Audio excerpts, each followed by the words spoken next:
നമസ്കാരം. KPCC president K സുധാകരന്റെയും പ്രതിപക്ഷ നേതാവ് VD സതീശന്റെയും ന്യൂനപക്ഷ സ്നേഹം എത്രത്തോളം വിശാലമാണെന്ന് ബോധ്യപ്പെടുത്തുന്ന ഒരു തീരുമാനം ഇപ്പോൾ പുറത്തു വന്നിട്ടുണ്ട്. MA ലത്തീഫ് വീണ്ടും കറിവേപ്പില പോലെ പാർട്ടിക്ക് പുറത്തേക്ക് വലിച്ചെറിഞ്ഞു. എന്തൊരവസ്ഥയാണ്! ലോക്സഭാ തെരഞ്ഞെടുപ്പുമായി ബന്ധപ്പെട്ട് സുധാകരൻ കണ്ണൂരിൽ മത്സരിക്കാൻ പോയപ്പോഴാണ് ആക്ടിംഗ് പ്രസിഡന്റ് ആയിട്ട് അല്ലെങ്കിൽ ഒരു മരപ്പാവയായിട്ട് MM ഹസന് ഈ ചുമതല നൽകുന്നത്. ആ ചുമതലയിൽ ഇരുന്നു കൊണ്ട് ഹസനാണ് KPCCയുടെ മുൻ സെക്രട്ടറി ആയിരുന്നിട്ടുള്ള ലത്തീഫിനെ പുറത്താക്കിയ തീരുമാനം റദ്ദാക്കിക്കൊണ്ട് അദ്ദേഹത്തെ പാർട്ടിയിലേക്ക് തിരിച്ചെടുക്കുന്നത്. കാര്യം ഈ തെരഞ്ഞെടുപ്പുമായി ബന്ധപ്പെട്ട് ആറ്റിങ്ങൽ ലോക്സഭാ മണ്ഡലത്തിൽ ലത്തീഫിനെ കൊണ്ട് കുറച്ച് വോട്ടുകൾ മറിക്കാനുള്ള ഗുണമുണ്ടെന്ന് ഒരു ന്യൂനപക്ഷ മുഖമായിട്ട് എല്ലാ കാലത്തും നമ്മുടെ ഈ വയലിൽ കോലം നിർത്തിയിരിക്കും പോലെ കോൺഗ്രസിൽ സതീശനും സുധാകരനും കൊണ്ട് നടക്കുന്ന മുഖമാണ് MM ഹസൻ. കാര്യം ഇതൊരു ചേരയെ പോലെയാണ്. ഒരു കാര്യത്തിലും നമുക്ക് ശല്യമില്ല, നമ്മളെ കടിക്കുകയില്ല. ഒരുപക്ഷെ കടിച്ചാൽ തന്നെ വിഷമില്ലാത്ത ഇനമായതുകൊണ്ട് നമ്മളെ ബാധിക്കുകയില്ല. അതുകൊണ്ട് ഞങ്ങൾ ന്യൂനപക്ഷ സ്നേഹക്കാരാണെന്ന് മറ്റുള്ളവരെ ബോധ്യപ്പെടുത്താൻ വേണ്ടി ഒരു മടല് കണക്ക് കൂടെ കൊണ്ട് കിടക്കുന്നതാണ് പാവയായിട്ടുള്ള ഹസനെ വെച്ചുകൊണ്ടാണ് കോൺഗ്രസിന്റെ ന്യൂനപക്ഷ മുഖങ്ങൾ ഉണ്ട് എന്നൊക്കെ ഇവർ മറ്റുള്ളവരെ ബോധ്യപ്പെടുത്താൻ ശ്രമിക്കുന്നത്. വേറെ ആരുണ്ടെന്ന് ചോദിച്ചാൽ ഒരു ഷാഫി പറമ്പിൽ ഒരു ടി സിന്ധിക്കും, ബാക്കിയൊക്കെ നുള്ളിപ്പറക്കി എടുക്കേണ്ടി വരും. തലസ്ഥാനത്തെ പ്രമുഖ മുഖമായിട്ടുള്ള MA ലത്തീഫിനെ ഒരു കാര്യവുമില്ലാതെയാണ് ഇപ്പോൾ തിരിച്ചെടുക്കുന്നു എന്നൊരു നാടകം നടത്തിയത്. എന്തിനാണ്? അതായത് തെരഞ്ഞെടുപ്പുമായി ബന്ധപ്പെട്ട ഇദ്ദേഹത്തിന് സ്വാധീനമുള്ള ചിറയൻകീഴ് മണ്ഡലത്തിലായിക്കോട്ടെ, അല്ലെങ്കിൽ ആറ്റിങ്ങൽ മണ്ഡലത്തിലായിക്കോട്ടെ, നെടുമങ്ങാട് മണ്ഡലങ്ങളിലൊക്കെ വോട്ട് അടൂർ പ്രകാശിനായിട്ട് സമാഹരിക്കണം. അപ്പോൾ ഇവരൊരു കൂട്ടുകച്ചവടം നടത്തി ഒരു തീരുമാനമെടുത്തു. തൽക്കാലത്തേക്ക് നമുക്ക് ഇയാളെ കൊണ്ടുവരാം. ഹസന് സ്വാഭാവികമായിട്ടൊരു വർഗസ്നേഹം ഉണ്ടായല്ലോ. തന്റെ മതവിഭാഗത്തിൽപ്പെട്ട ഒരു വ്യക്തിയെ അകാരണമായി പുറത്താക്കിയിരിക്കുകയാണ്. കാര്യം സതീശന് സുധാകരന് മുമ്പ് കടന്നു വന്നത് ഐ ഗ്രൂപ്പിൽ നിന്നാണ്. കോൺഗ്രസിലെ RSS ഗ്രൂപ്പാണ് ഐ ഗ്രൂപ്പ് എന്ന് പറയുന്നത്. ഇത്രമാത്രം RSS ബന്ധോ അല്ലെങ്കിൽ ഐ ഗ്രൂപ്പിൽ നിന്ന് ഏറ്റവും കൂടുതൽ നേതാക്കന്മാർ പാർട്ടി വിട്ടിട്ടുണ്ടെങ്കിൽ BJP പോയ ചരിത്രമാണ് കൂടുതലായി ഉള്ളത്. അതിൽ 1-2 പേരാണ് ഒരു വ്യത്യാസമായിട്ട് CPM-ൽ വന്നിട്ടുള്ളത്. ബാക്കിയുള്ള നേതാക്കന്മാർ, അതായത് ഒരു നായർ ലോബിയാണ് ഐ ഗ്രൂപ്പ് എന്ന് പറയുന്നത്. ആ ഗ്രൂപ്പിൽ നിന്നാണ് സതീശനും സുധാകരനും നേരെ പാർട്ടിയുടെ തലപ്പത്തേക്ക് വരുന്നത് തന്നെ എങ്ങനെയാണ്? വളർത്തിക്കൊണ്ടുവന്ന നേതാവിനെ അടപടലം വെട്ടിയിട്ട് രണ്ടുപേരും തലപ്പത്ത് കയറിയിരുന്ന് അയാളെ തന്നെ ചവിട്ടി മെതിച്ചുകൊണ്ടിരിക്കുന്ന അവസ്ഥയിൽ, രമേശ് ചെന്നിത്തല ചവിട്ടി മെതിച്ചുകൊണ്ടിരിക്കുന്ന അവസ്ഥയിലാണ് അവർക്ക് ഈ നായർ ലോബിയിൽ നിന്നൊരു പരാതി കിട്ടുന്നത്.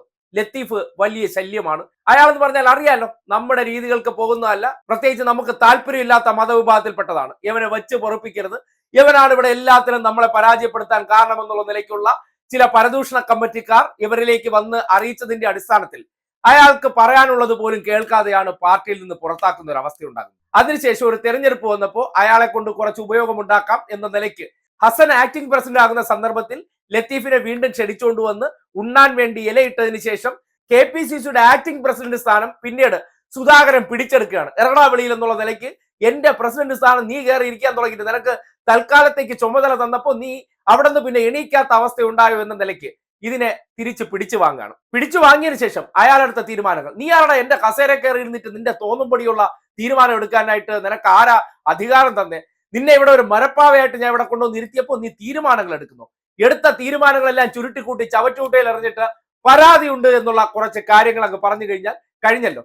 കേരളത്തിലെ മാധ്യമങ്ങളെല്ലാം ഊട്ടി വളർത്തുന്നതുകൊണ്ട് അവർ റിപ്പോർട്ട് ചെയ്യുന്നത് തന്നെയാണ് പ്രധാനപ്പെട്ട കാര്യങ്ങൾ. എന്തായാലും വളരെ നാണം കെട്ട ഒരു അവസ്ഥയാണ് ലത്തീഫിനെ സംബന്ധിച്ചുണ്ടാകുന്നത്. കാര്യം ലത്തീഫ് വളരെ പ്രതീക്ഷയോടുകൂടിയാണ് ഈ ഒരു തീരുമാനത്തെ സ്വീകരിച്ചത്. കാര്യം ഒരു തലസ്ഥാനത്തെ പ്രമുഖനായിട്ടുള്ള ഒരു നേതാവ് എന്നുള്ള നിലയ്ക്ക് അദ്ദേഹത്തിനെതിരെ നടപടി സ്വീകരിക്കുന്നത് കഴിഞ്ഞ ചിറയൻകീഴ് നിയമസഭാ തെരഞ്ഞെടുപ്പുമായി ബന്ധപ്പെട്ട് അവിടുത്തെ ഐ ഗ്രൂപ്പിന്റെ ലോബിയിങ്ങിന്റെ ഇടപെടലിന്റെ അടിസ്ഥാനത്തിലാണ് ഇദ്ദേഹത്തിന് പാർട്ടിയിലേക്ക് നിന്ന് പുറത്തേക്ക് പോകേണ്ട സാഹചര്യം ഉണ്ടാകുന്നത്.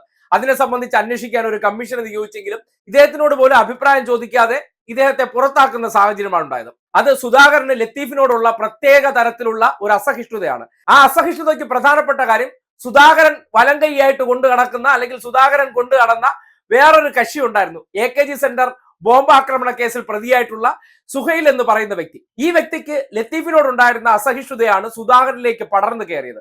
അങ്ങനെയാണ് സുധാകരനിലൂടെ ഒരു പീറ പയ്യൻ ലത്തീഫിനെ പുറത്താക്കാൻ വേണ്ടിയുള്ള ഓപ്പറേഷൻ നടത്തുന്നത്. അത് ഇപ്പോ മാറ്റി എന്നറിഞ്ഞപ്പോ, കൂടെ നിൽക്കുന്ന പീറ പയ്യൻ പിണങ്ങുമെന്നറിഞ്ഞപ്പോ സുധാകരൻ അത് സഹിക്കാൻ പറ്റൂ? പരാതിക്കാരൻ മറ്റാരുമല്ല, സുധാകരനോടൊപ്പം മനസാക്ഷി സൂക്ഷിപ്പുകാരനായിട്ട് ഒരു സുഹൈൽ എന്ന് പറയുന്ന വ്യക്തിയുണ്ട്. ആ വ്യക്തിക്കാണ് ലത്തീഫിനോട് വലിയ താല്പര്യമില്ലാത്ത ഒരു അവസ്ഥ ഉണ്ടാകുന്നത്. അയാളുടെ ഇടപെടൽ ഈ തീരുമാനമെടുക്കുമ്പോൾ ഒരു ആക്ടിംഗ് സെക്രട്ടറി ആയിട്ടിരുന്ന വ്യക്തിയെ അയാളുടെ വ്യക്തിത്വത്തിനോ അയാളെന്ന നേതാവിന് പോലും ഒരു ബഹുമാനമോ പരിഗണനയോ നൽകാതെ വെറുതെ കുറച്ചു നേരത്തേക്ക് ഒരു പാവയെ പോലെ അവിടെ പിടിച്ചിരുത്തിയ നീ അവിടെ വെറുതെ മിണ്ടാതിരുന്നോളാം. നീ വല്ല തീരുമാനം എടുത്തു കഴിഞ്ഞാൽ ഇതാണ് അവസ്ഥ. പരസ്യമായിട്ട് അവഹേളിക്കുന്ന രീതിയിൽ ആ ഒരു തീരുമാനത്തെ ഇപ്പോൾ ചവറ്റുകുട്ടയിൽ വലിച്ചെറിയുമ്പോൾ അത് എം ഹസന്റെ കവാലം അടിച്ച് തിരിക്കുന്ന ഒരു അവസ്ഥയുണ്ടെന്ന് പറയേണ്ടി വരികയാണ്. അല്ലാതെ ഇങ്ങനെ ഒരു തീരുമാനം എടുത്തതിനെ സംബന്ധിച്ച് ഹസനോട് പോലും കൂടിയാലോചിക്കാതെ ലത്തീഫിനെ തിരിച്ചെടുത്ത നടപടി റദ്ദാക്കി കളയുമ്പോൾ ആ വിളിച്ചു വരുത്തിയ വ്യക്തിയോട് കാണിച്ച ഒരു അപമര്യാദയുണ്ട്. കാര്യം വിളിച്ചു വരുത്തി ഇലയിട്ടതിന് ശേഷം നിനക്ക് ചോറില്ല ഇറങ്ങു വെളിയിൽ എന്ന് പറയുന്ന ഒരു അവസ്ഥ എന്ന് പറഞ്ഞാൽ ഒരു വ്യക്തിയെ അപമാനിക്കുന്നതിന്റെ പരമാവധിയാണ്. ഇതൊക്കെയാണ് കോൺഗ്രസ് പാർട്ടി. ഇതൊരിക്കലും സുധാകരനും സതീശനും ഒരു NSS കാരന്റെ അടുത്ത് കാണിക്കില്ല, 100% പറയാം. കാര്യം നിങ്ങൾ ഒന്ന് പരിശോധിച്ചു നോക്കൂ, അത്തരത്തിലുള്ള ഇടപെടൽ ആരടുത്തെങ്കിലും നടത്തുന്നു. ഈ അടുത്ത കാലത്ത് ശംഭു പാൽക്കുളങ്ങര എന്ന് പറയുന്ന ഒരു NSS കാരനെതിരെ സ്ത്രീ പീഡന ആരോപണം ഉണ്ടായി. നിങ്ങൾക്കറിയാലോ, ലത്തീഫിനെതിരെ അത്രയും വലിയ ആരോപണം ഉണ്ടായിട്ടില്ല. സ്ത്രീ പീഡനം ഉണ്ടായത് യൂത്ത് കോൺഗ്രസിന്റെ ചിന്തൻ ശിബിരം നടക്കുന്നതിനിടയിലാണ് ഈ മഹാനെതിരെ ഇങ്ങനെ ഒരു ആരോപണം ഉയരുന്നത്. ആ മഹാൻ ഇപ്പോഴും സതീശന്റെ വാലായിട്ട് കൂടെ നടക്കുകയാണ്. അദ്ദേഹത്തിനെതിരെ നടപടിയെടുത്തു, പാർട്ടിയിൽ നിന്ന് പുറത്താക്കിയെന്നാണ് പറയുന്നത്. എങ്ങനെ തിരിച്ചു വന്നെന്നോ അദ്ദേഹത്തിന് നടപടി എത്ര കാലം മുന്നോട്ട് കൊണ്ടുപോയെന്നോ ആർക്ക് വേണോ പരിശോധിച്ചു നോക്കാം. കാര്യം ഒറ്റ കാരണമേ ഉള്ളൂ. നേരത്തെ പറഞ്ഞ പോലെ NSSന്റെ ആസ്ഥാന മന്ദിരമായിട്ടാണ് ഇതിപ്പോ പ്രവർത്തിച്ചുകൊണ്ടിരിക്കുന്നത്. NSSകാരായിട്ടുള്ളവർക്ക് ആർക്കെതിരെ നടപടി ഉണ്ടാകില്ല. ന്യൂനപക്ഷ മുഖവും അത് പ്രത്യേകിച്ച് NSSലെ RSS മനസ്സുള്ള കോൺഗ്രസുകാർക്ക് താല്പര്യമില്ല. അത് സുധാകരനും പെടും, അതിൽ സതീശനും പെടും. സുധാകരന്റെ ജാതി മാത്രമേ വ്യത്യാസമേ ഉള്ളൂ, പഴയ ജനസംഘകാരനാണെന്ന് എല്ലാവർക്കും അറിയാം. അപ്പോ ആ നിലയ്ക്ക് ഇപ്പോ ലത്തീഫിന് വീണ്ടും വിളിച്ചു വരുത്തി ചോറില്ല ഇറക്കി വിടുന്ന ഒരു അവസ്ഥ എന്ന് പറഞ്ഞാൽ ഒരു മനുഷ്യനെ അപമാനിക്കുന്നതിന്റെ പരമാവധി എത്തി. ഇനിയിപ്പോ അന്തസ്സുള്ള വ്യക്തിയാണെങ്കിൽ ഹസൻ പോലും ഈ പാർട്ടിയിൽ നിൽക്കാൻ പാടില്ല. കാര്യം ഹസൻ എടുത്തൊരു തീരുമാനത്തെ ഇങ്ങനെ പരസ്യമായ മാധ്യമങ്ങളിലൂടെ തന്നെ വാർത്ത കൊടുത്തിട്ട് അയാൾ KPCC പ്രസിഡന്റ് ആ കസേരയിൽ ആക്ടിംഗ് ചുമതലയിൽ ഇരുന്നപ്പോൾ എടുത്ത തീരുമാനങ്ങൾ എന്ന് പറഞ്ഞാൽ പാർട്ടിക്ക് വിനയാണ്.